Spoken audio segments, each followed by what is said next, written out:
Welcome in. Jesse Shule here from jesseshule.com. And once again, I am humbled to be joined by the man, Sean Higgs. And it's week 2. We're doing a preview show for the primetime games for week 2's slate. Sean Higgs, you're the man. How you doing? How was week 1 for you? I could have been, 7-5, 58%, which isn't, I'm never going to complain about 58% in NFL football or any sport for that matter. I had the Colts. I thought I was going to get a little backdoor. I thought I'd luck into a win in that spot. First and goal at the one, they can't punch it in. You can't punch it in there. For a garbage time touchdown, they got no reason to even do that goal line stand. But that just shows you how bad the Colts are going to be this year, I guess. Patriots under. I ended up getting a push on. It could have been a loss. I'm thinking it should have been a win. Just those are like things like that. The little kind of games that go either way, And if you catch both of them, come on, 9-3, and I'm on my way to a monster day. Again, 7-5. It's no big deal. I'll take a win, Jesse. I'm not poo-pooing. So I asked you how you did. I had to have looked before we did the show. I saw the results, but I got to say, in my opinion, Sean, that 7-5. Some 7-5s are bad. I thought yesterday's 7-5 was good for you. I tuned into your midday money show yesterday, and I got to say, for a guy like you that's really normally humble, you don't do a lot of bragging, you were pretty confident heading into yesterday's games. You were on your midday money show. People were picking the Bengals, and you were like, that's a loser. You were telling them. I said that. I look good on that one. I said the Bengals were a loser. I said the Vikings were a loser. I did say the Niners were a loser. But again, 2-1. I won't complain about doing. People will be like, you stink. Hey, you grind out 2-1s and 3-2s. That's 60% over 100 games. Again, I'll take 2-1 every single day against. I was 1-2 with my NFL yesterday, but the big one was the Browns. That was my AFC North game of the year. So happy to cash that one. I had the Steelers, and that was like, what can you say? You take a swing and you miss. I don't think anybody expected them to be that bad. I didn't. I thought the defense. How do you let them? I'm betting that because they have a defense, and I'm thinking it's going to be kind of close. And last time I saw them play good defense against Dallas, it was a dogfight, right? Dallas defense pretty well. We saw the Dallas defense last night. Dallas defense pretty good. We saw him play them in the divisional round. Tough game, right? So I'm thinking on the road, you haven't really had any reps in preseason, and you saw the rest of these games were just terrible looking after this preseason way they treat these quarterbacks. So I was thinking pretty good. I'm like, all right, I got a guy hoping Kenny Pickett takes a step forward. The offense, again, preseason offense, but it's defense, and I'm home. I get the Steelers with points. What are you going to do? Tip your cat to the Niners. Niners look excellent. Niners look really good. No, that was one of those losses where at least it was quick. It was over quick, kind of painless. You didn't have to worry. You just turn that one off, Goodbye. Move on. The Chargers was a little tougher. I had the Chargers, and what can you say? I was expecting Tua. I wasn't expecting Tua to come out and do what he did. Hey, and you've heard me say this, Jess. I think I said it here with you last week with Tua.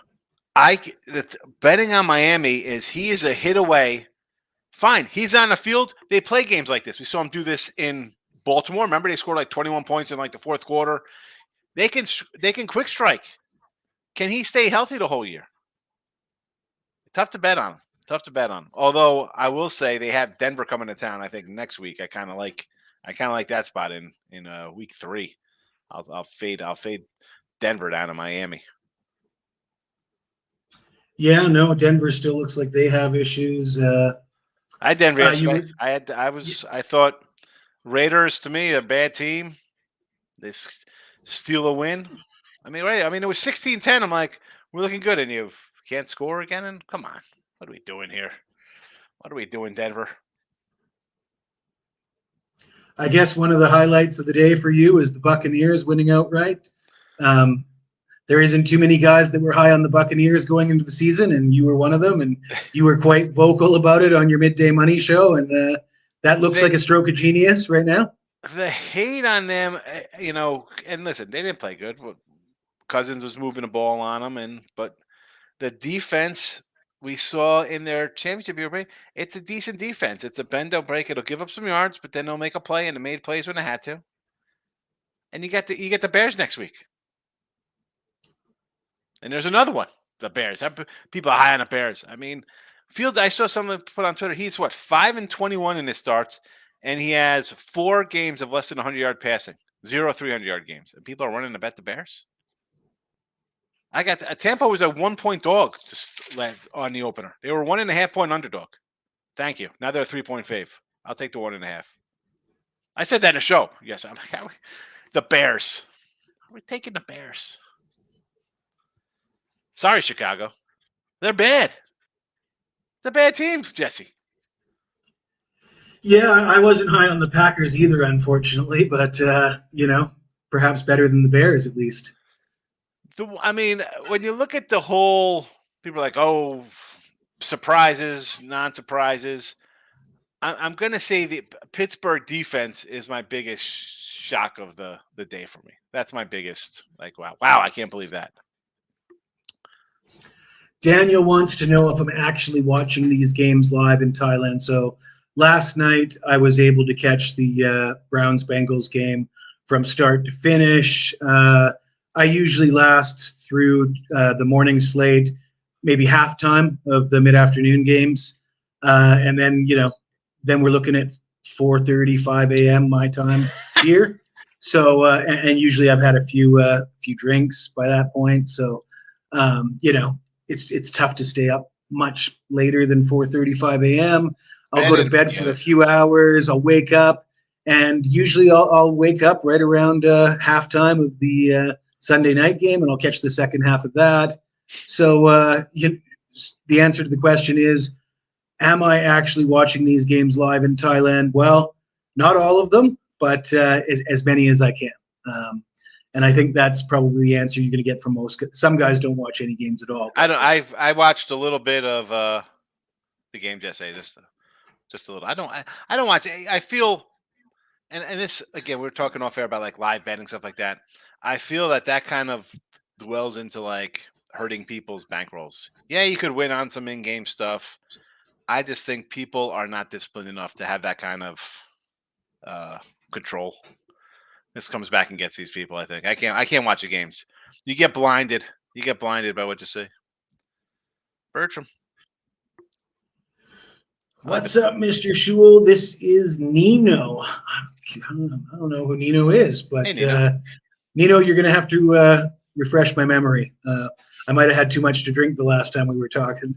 I'm officially taking a pass on tonight's Monday Night Football game. I think me and Higgs talked about this. I don't know. Did you ever fire away on a play for this one? I did. I fired on a total, but I still like the Bills here. I'm high. Yeah, I think we both expressed our concern about trying to get too excited about Aaron Rodgers' first game, new team, new teammates, new coach. And I'm a guy that always remembers back. I remember back 10, 20 years. I have a tough time remembering, was it 5 years ago, 4 years ago, 3 years ago? But I remember all these scenarios. And I seem to remember Aaron Rodgers getting off to some shaky starts, getting blown out by the Saints, and then going, relax, and I wouldn't be surprised if we see that here. Aaron Rodgers saying relax after tonight's game. Yeah, it's just, the hype is all on the Jets this year. Bills, it was all Bills hype last year. It is all Jets hype this year. I will fade that and go the other way. I don't now know how you can keep this broken sleeping schedule long term. Well, Daniel, when I was a younger man, I worked on deep sea fishing vessels off the West Coast near the Alaska border. And the sleeping schedule there is you work all day, well into the night. You get 2 hours at a time, maybe once or twice a day if you're lucky. And you hallucinate because you're not getting enough sleep. And there's a lot of jobs like that. There, people often talk about, how tough it is for them or for other people. But when you get down to the bottom of the ladder and how tough it is for people at the bottom of the ladder, it gets pretty tough. So the place I'm at right now, I don't feel sorry for myself about my broken sleep schedule or the One fact day a that I week. put in, It's 1 day a or the week. fact, He's got to. or the fact that I put in 18 hours a day in front of a computer while I'm eating Wagyu beef and drinking Merlot and stuff like that. So a lot of people have it a lot worse, right? So yeah, but it's not 1 day a week, Sean. I very rarely get 8 concurrent hours of I sleep. don't It's sleep like in. I mean, I go to you bed pick like up 1, 2 in the 4 morning. hours, I'm up at 5 hours 6. here. Yeah. I generally like to, if I have time every afternoon, like I like to go to the gym. So often I'll go to the gym, come home, and then just have a power nap for like an hour and a half or 2 hours. And it certainly benefits me when I'm able to do that. But of course, when you got kids and everything else, that's not always available. But yeah, let's not get sidetracked talking about our sleep. Um, uh, anything more to recap? Anything more you want to toot your horn about? I know that you had the Bucks was a really good call. The Colts was a bad beat. It's one. It's listen, Jess. You know, it's one Sunday out of many coming up. It's one day Well, of let me ask you football.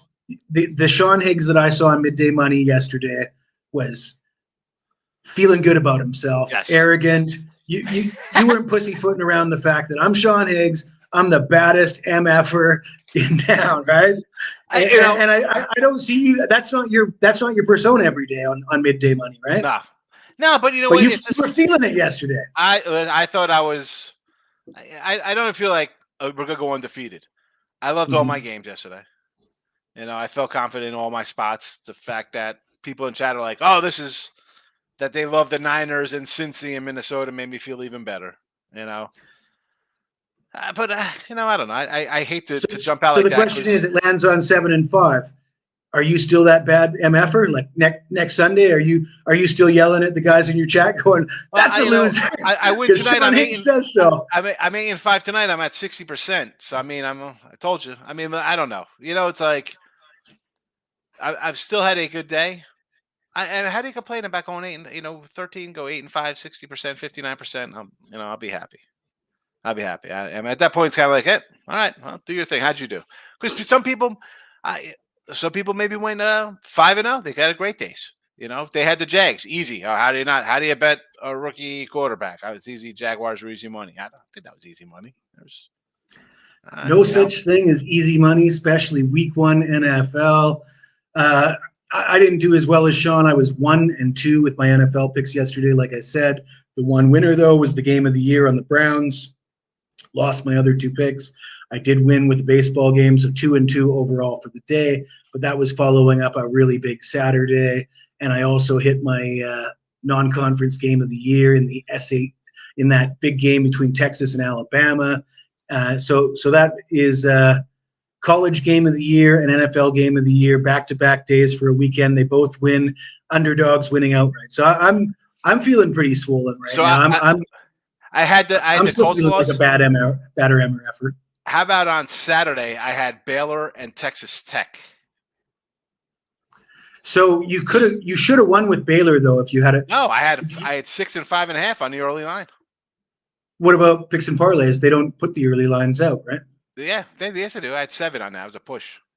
Oh, you got to push it. See, I got the loss at picks and parlays, and I had the win at sports capping with that Utah, and it was plus 6 on Baylor. Sports cap, and it was a miracle to get the win at sports with the 5.5. Right?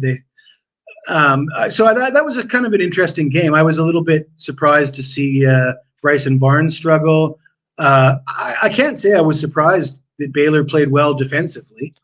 I was just surprised that I was surprised about the poor quarterback play from Utah. And once they made the change and brought in the third string guy, Nate Johnson, they seemed to start humming along a little bit better. But yeah, I mean, it was a good call on your part. You saw Baylor look so bad in Week 1, yes, and then they came back. But I guess you know what? I'm gonna give myself credit too. I'm gonna say it was a good call on both of our parts because clearly I liked it at 5.5. I didn't want to have anything to do with it at 7.5. Right? Yeah, 7. At 5.5, it's a winner. 8, it went to 8. And on the other side of the line, it's a winner for you, right? So it was a really good example of closing line value. And I was on I mentioned that I did that show with the Earls and Dave, and Dave said something to me. He said, closing line value, I get closing line value all the time, and it doesn't matter and I lose. And I said, yeah, I mean, I've lost a few bets where I have good closing line value, but I certainly don't get down on myself and think closing line value is not worth it anymore. And I mentioned I said, listen, here's a guy who hit 64% in the NFL last year, basically the baddest MFer around. And it's essentially based on closing line value. Do you agree or just disagree? Yeah, because it's a long-term closing line. I had the Steelers +3 went to a pick'em. Do I feel good about that game? Or the Browns rather +3 to a pick'em. Oh, on a timeline of length, that's gonna you'll add up on that. That'll be a win more often than not. So you take it loses. I think it's because people are like, oh, look at this closing line value. Well, it's losing. Well, it does lose sometimes. It's not a guarantee to win. But in the end, for me, as a early bettor, like I'd rather be ahead of the move than behind it. If I like it, I'm going to go. Tampa Bay's prime example. I said, take the Bucks next week. They're 1.5 point dog. Well, now they're 3-point faves. Do I want to lay 3 points with Tampa Bay? I don't want to lay 3 points with Tampa Bay. But yeah, it's weird because when it comes to the lines, yes, you'll know. If you like a dog, chances are the dog's going to win outright, right? If it's in the number. I don't take a 4-point dog thinking, oh, they're going to lose by a field goal. No, I think that 4-point dog can win the game, right? I mean, if I'm getting 10, I'm a turnover away from having this being a one-score game and maybe winning outright, a la Rice, Like, to be honest, ideally, Sean, I don't play as many games as you, so I'll have ideally, I'd like to have 5 games on a Saturday for college football, 5 games on Sunday for NFL. Of course, I don't put out an even 5 every week. It's depending on where I see the value, but I'd like to average around that. But ideally, I want to have the best of the line in every single one of those games, and there'll be games where I could have had a 3.5. And I missed it, and now it's down to 3 or 2.5, and it's got to be a pass for me. Yeah, and I'm willing to let that winner go away. Yes, I'll give up the winner just so that my 5 games I've got the best of the line in every one of them. And my thinking is, I mean, when you look, all you got to do is go look at the leaderboards, long-term leaderboards, any sport, any site, and you're going to see. It's all going to be around 50%, right? Yeah. The best in the world, 55, 56. The worst guys down at, not too much below that. Everybody is really close to that, 50-50. So every little half point matters. When the margins are that slim, you got to fight for every half point you can get, every $5 and 10 cents, and and that's the way I look at it. So I don't ever want to be on the wrong side of any of that line movement. Yeah, the line is gone. Move on. J-Rod comments. J-Rod is not a sports guy. J-Rod has a true crime channel. I've done true crime shows with J-Rod in the past, but I had to retire from true crime because, to be honest, Sean, you think the world of sports touts and sports betting is like competitive and cutthroat. The true crime makes us look like sissies. Let me tell you, these guys are ruthless. They're constantly fighting each other, going behind each other's backs, and they're all internet sleuths, right? So they can all dig up dirt on each other. It's a nasty place. I had to get out of there, and I told them, football season's coming up. I got to concentrate on what I do best, and that's handicapping football. And I enjoyed my time in the true crime channels as well. I had a good time there. Apparently, J-Rod knows a little bit about football. Cincinnati Bengals should start running plays more. They can't go – well, I mean, their offensive line couldn't stop the pass rush of the Browns. It was a bad weather game to boot. They had the weather against them. Coach owns – Stefanski owns Taylor. It's just that simple. Some teams don't play other teams good. Prime example, do yourself – take Cleveland this week – or excuse me, take Cincy this week to bounce back. They bounced back this week against I did notice, though – he got clobbered. Burrow was getting clobbered. Like I said, Daniel asked if I actually watched the games. I did watch that game from start to finish, and they were all over Burrow. I don't know how many times he actually got sacked. He didn't play at all in the preseason. He had a leg injury. It's bad weather, and Cleveland owns them anyway. And Why are we between shocked? plays, Cleveland's won 8 out of 10 versus them, I think. between plays they were working on his calf, like while he was on the sidelines and stuff. So he's not 100%. No. He's getting clobbered. Their offensive line is below average.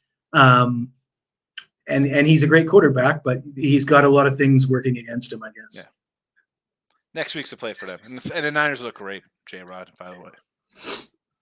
Well, Sean, let's get into breaking down some of these games because we went too long. I mean, me and you, we get together. I could talk to you for hours, man, but apparently we can't upload it to the sites unless we keep it under around 45 minutes, I think is what we're aiming for here. So let's talk Thursday night football. The Vikings, I know you're not a big Vikings fan. Vikings at Eagles. Eagles minus 7.5, over under 48. You got any opinions on this? Well, last year when they played, I know you're going to just roll out the anti-Kirk Cousins talk, right? Kirk Cousins prime time is bad. I had the under in that game, and I got to think, same with this one here. The Eagles, fast start, but you get some turnovers there. They didn't look all that special, opening day. And the Vikings coming in off a bad loss. I see 7.5s, and I want to jump on faves here. I don't get slicked in by like, oh, look at that. I get a half point. It's a 7 winner for me here. I think the Eagles at this number here, it should be a win for them. And I thought it would take a bit for the offense to kind of gel a little bit with the new coordinators on both sides of the ball there and get going on both sides for the Eagles. And you saw that, right? Offense was not that great. Defense gave up points, right? You're up 6. It was 60-0 earlier. Think about this is gonna be a blowout here, 30-10. This spot here, though, I would probably lean Eagles to get it done. I don't think the Vikings are going to be a good team this year. They got all the breaks last year. You see what happens? They didn't get the breaks in game one. They had, 300-something yards passing, turnovers, fumbles, interceptions, whatever the case would be. I'd lay the 7.5 here with the Eagles. Double-digit win for them. Yeah, I can't disagree with that. I think this one's probably going to be one that I'm not going to get to the window on. I might look at the prop market. Total of 48, Thursday night game. This is one where I might look at primary running backs to get in the end zone. I guess the Vikings aren't a great team for betting on their running back to score.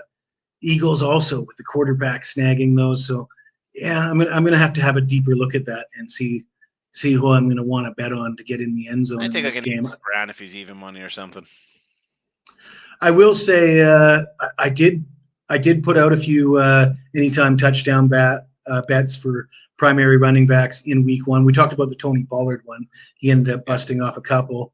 Yeah. And that was close to a pick 'em. I think it got bet up to 125 by game time. But when in my write-up, I said this should be 2-1. I mean, you should have to pay 2-1 to get Tony Pollard to score a touchdown in every game this year, because he's probably going to have he's going to average more than a touchdown a game. And if he averages more than a touchdown a game, that's like what is that? He's going to score touchdowns in 75% of the games he plays. Should. That translates into you should have to pay 2-1 to get him to score. And the fact that you didn't have to pay that in week one, I thought was a bargain. I think these first couple weeks, the books want to suck you into those prop bets. Yeah. So take advantage of it while you can, and then jump off when they raise the prices. But yeah.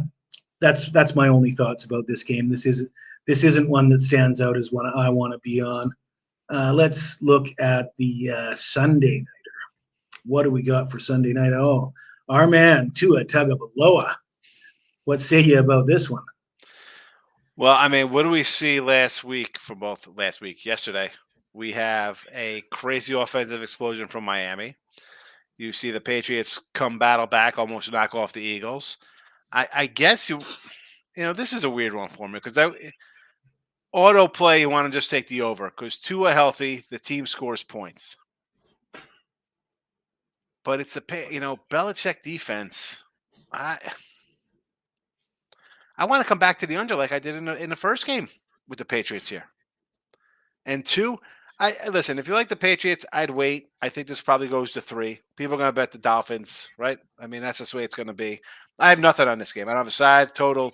Nothing really jumped out of me.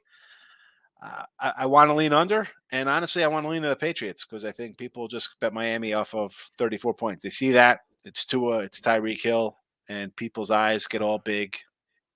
Give me the dog in the under.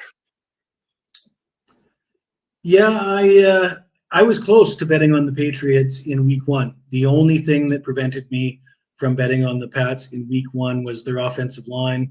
I looked and it looked like they had their right guard and their left guard were both questionable, and then their right tackle was on the IR. And it's like, you take three starters off the offensive line, and it's hard to bet on anything. And then the line leaves on you, Jess, because you're not betting them at +5 in July and early August. It goes down to 3.5. You're like, I definitely don't want 3.5 when I could add a 5. What was there 5.5s on the board at any point, do you think? I don't 5.5. There was definitely 5s out there in July and August. Yeah. I mean, I had a hunt for a 4.5. You could have got a push if you had. I got it, yeah, but it's better than a loss. I mean, again, you would have had. You waited at 3. You're thinking, and honestly, I had 4.5. I'm like, I thought the line would go to 6. Honestly, I thought people would bet all over the Eagles. The fact it came down at that point, I'm thinking I'm taking Patriots money line at 3.5. Like, why is this?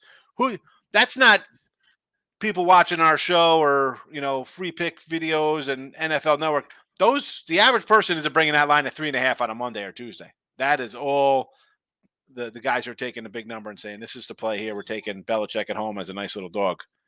Yeah, there was a lot of guys that I respect their opinions that were on the Patriots, and I did have a good look at it. But like I said, that offensive line's troubles was what got me off. That's the problem with them, the offense. And again, I'm never going to be on the wrong side of line movement like that when it comes from 5 down from 5 to 3.5.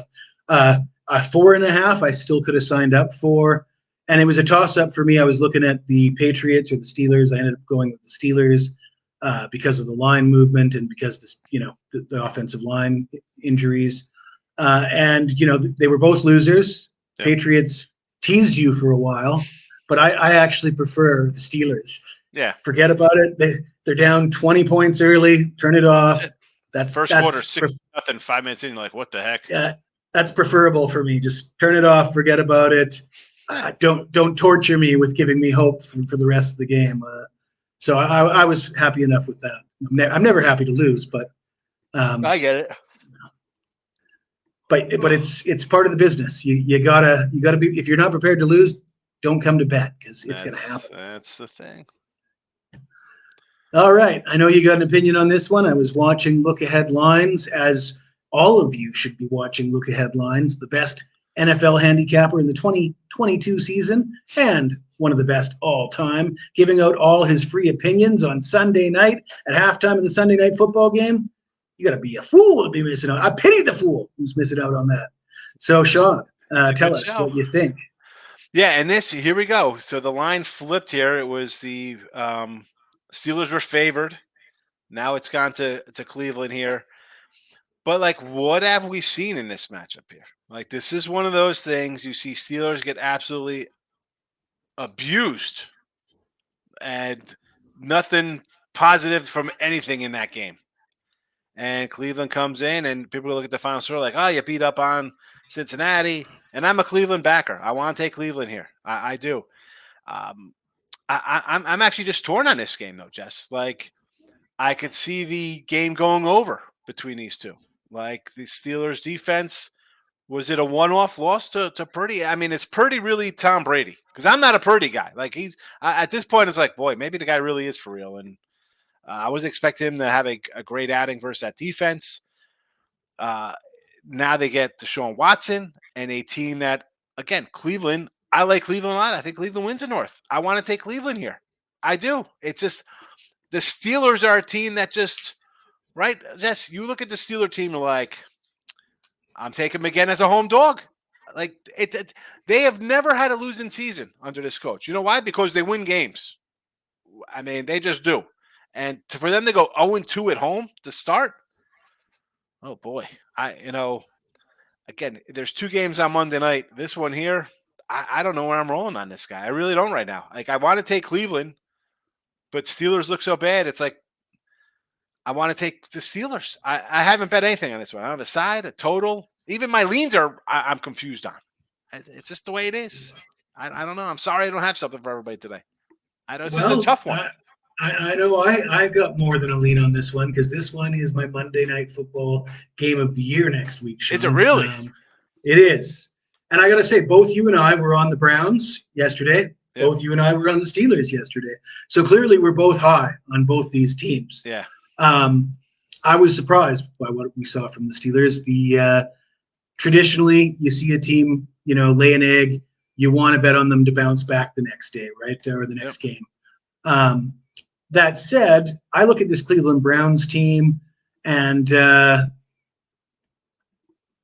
they kind of remind me of the Eagles last year. The Eagles last year. I was high on the Eagles last year. I did have them winning the division. I'm not going to say I was betting them to win the Super Bowl before the season started, but I was high on them to go over their season win total and win the division. And part of the reason was just the solid defense, the offensive line. And right behind them is the Cleveland Browns, second best offensive line in football, and the running back, Chubb. I mean, is there a better running back in the NFL right now than Nick Chubb? He's good. Chubb is the man, and Deshaun Watson. A little less certain of him. Although he looked good in a bad weather game, he missed a few throws, but given the weather, he was short on throwing into the wind. He wasn't throwing to the other team or anything along those lines. So, and he looked really effective running the ball. If anything, you had to be concerned about him putting his body on the line a little too much for my liking. But he showed some heart, and he's obviously rallying the troops behind him. They're going to be happy with that. So I feel very good about the Browns. The Steelers, as I said, you see a team perform like that at home, then they got a home game coming up. You expect them to come back and be bad MFers. But it's prime time. There's some question marks. I mean, there's some question marks. How good is their quarterback? Najee Harris. Is Najee Harris a legitimate RB1 in the league? That's a question. Yeah. Is Najee Harris really an RB1? Because I'm not sure I've seen anything convincing to lead me to believe that he really is an RB1 in this league. So I haven't given away. And even with the Steelers, you're thinking Kenny Pickett looked really good. He's going to kind of take a step forward. Like the preseason, like, wow, they seem to be gelling pretty well. And that's a team. It's not like a team that just loses where, oh boy, the Colts or the Lions team that's always horrible during the regular season come in and have a good preseason because they just want to feel good about themselves. The Steelers are a team that they have a preseason like that. You're thinking, oh boy, if this is their preseason, watch out. Like it's like the Ravens, right? They're just go in, we're winning. This is how we play. It carries over. We're looking good. Maybe he takes a step back, Pickett. I mean, listen, the Browns have a pretty good pass rush themselves. I believe they call it the sophomore jinx, Sean. Yeah, the old little step back sophomore jinx. Well, where was that for Purdy? I didn't see that yesterday. Yeah, well, it's only week one. It's only. I know, but I mean, it's. I was thinking he's going to have a kind of bad day versus a good defense. I thought so too. Pittsburgh defense did not look like a unit right now. And I saw Daniel mention that the Giant guy. I like the Giants. I said this on our show last night. I said take the Giants right now. I said last week in the show, I said Tampa might have been my favorite pick last week for a look at lines. And last night I said the Giants are probably my favorite pick for this week. I put them out 5.5 after getting demolished. The game was even over. I said it was going to end like 40-0 or 43-0.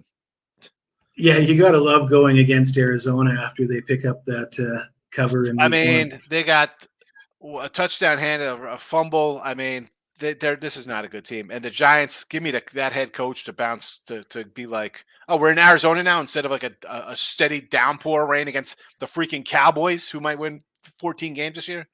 Particularly after that 40-0. Yeah. You got to love teams coming off those 40-0 on Sunday night. Downs on Sunday night, no less. In front of the whole country. Yeah. Yeah, no, that sounds good. Sign me up for that. Yep.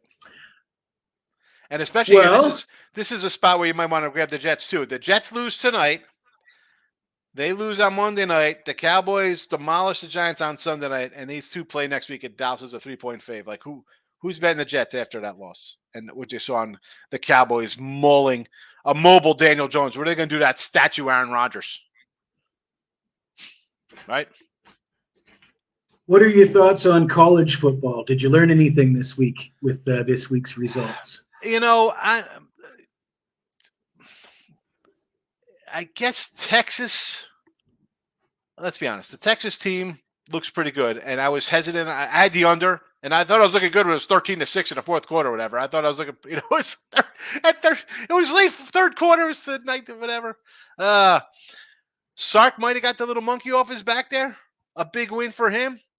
And I said early on one of the preview shows, I said, he gets this win, this can catapult him to that undefeated season again into the playoffs, And as long as you don't have the old proverbial letdown somewhere along the line because they're going to get too cocky, which it might be the case over there. I don't know. Wow, good for Texas. And it was a dominant, commanding win. They responded. Good for them. Other stuff, I mean, I guess we got to talk Colorado. Routing Nebraska, you get a bunch of turnovers there. So, again, so far so good. Let's be honest. Sanders was recruited by Alabama. Let's not forget they got a bunch of guys who were recruited and transferred from top programs. You beat Colorado. You should run Colorado State out of the building next week, right? I mean, I think we got to wait till that Oregon game to find out who exactly Colorado is. And where else we're looking in the middle of pack teams? Wisconsin, loser, not shocked losing on the road. You're a favorite on the road. I don't get that. New head coach, you're going from a ground to pound team to we're going to throw it. That one surprised me because I saw a great result for Washington State in week 1. I wasn't really a believer of Washington State. No, I mean, they crushed Colorado State. Looks terrible. And that game against Wisconsin, you can't really call it a revenge game because they got a new quarterback and they got a new coach. But last year, the Cougars went into Madison and upset the Badgers. But it was one of those games where the stats were all lopsided, right? Yeah. They were outgained by like 170 yards. They had more than double the first downs Wisconsin did, and they lost just somehow by fluke. By Graham Mertz, I guess. And with Graham Mertz gone and Mordecai in and Cam Ward, Cam Ward was brutal actually against Wisconsin last year.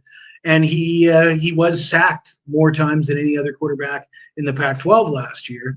So I kind of thought it was a good spot to go against Washington State last week. But I've got to admit, you got to admit when you're wrong, and I was wrong on that one.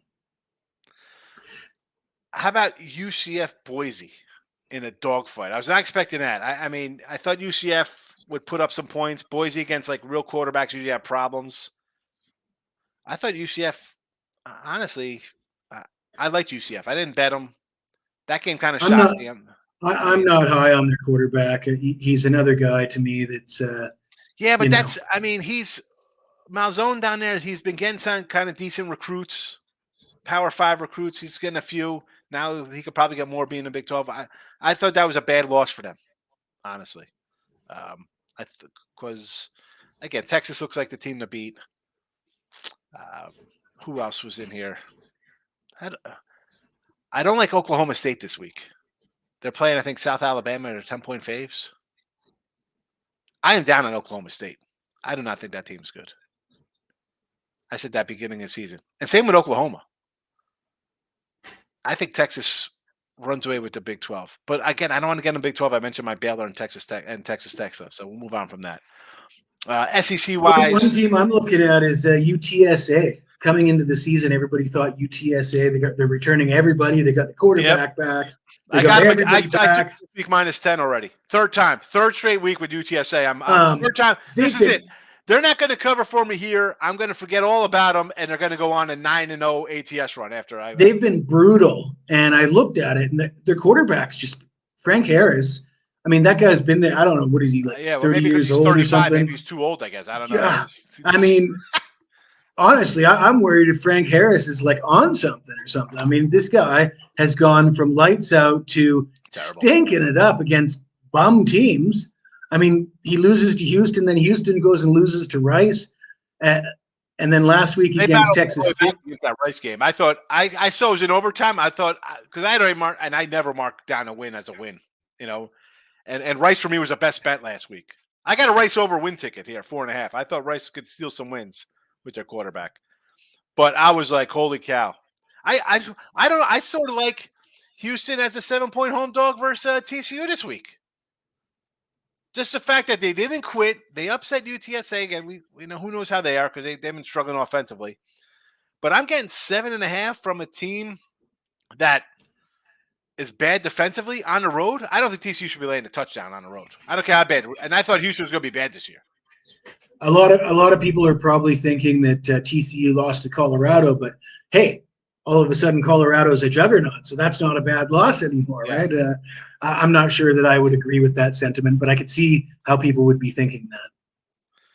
Still, I got Houston battle back, put up points, and I got TCU, who I know is bad, is going to be bad defensively. That I don't care who they play. We know that that's going to be a problem for them this year. Terrible towels on Monday night from Alex, huh? Yeah, I guess we'll see about that. Like I said, that will be my Monday Night Football game of the year. And like I said, coming into week 1, I liked both of these teams, but there's one of them I like just a little more than the other. Sean, we should probably cut this short, so why don't we tell everybody where they can see you, when they can see you, and why they should go see you? Yeah. All right. Well, Twitter, Mr. Sean Higgs. The show is Midday Money, live 7 days a week. We're 45 minutes away. I'm going to make a live stream right now, and you can go check it out. It's on go YouTube, Google, type in Midday Money. It's on a couple channels. It's on the Win and Free Picks.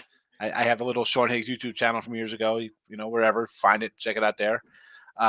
Coming ahead, I have how many NFLs? I got Thursday night game up. I have 1, 2, 3, 4, 5, 6, 7, 8, 9, 10, 11, 12. 12, 13 games ready for next Sunday.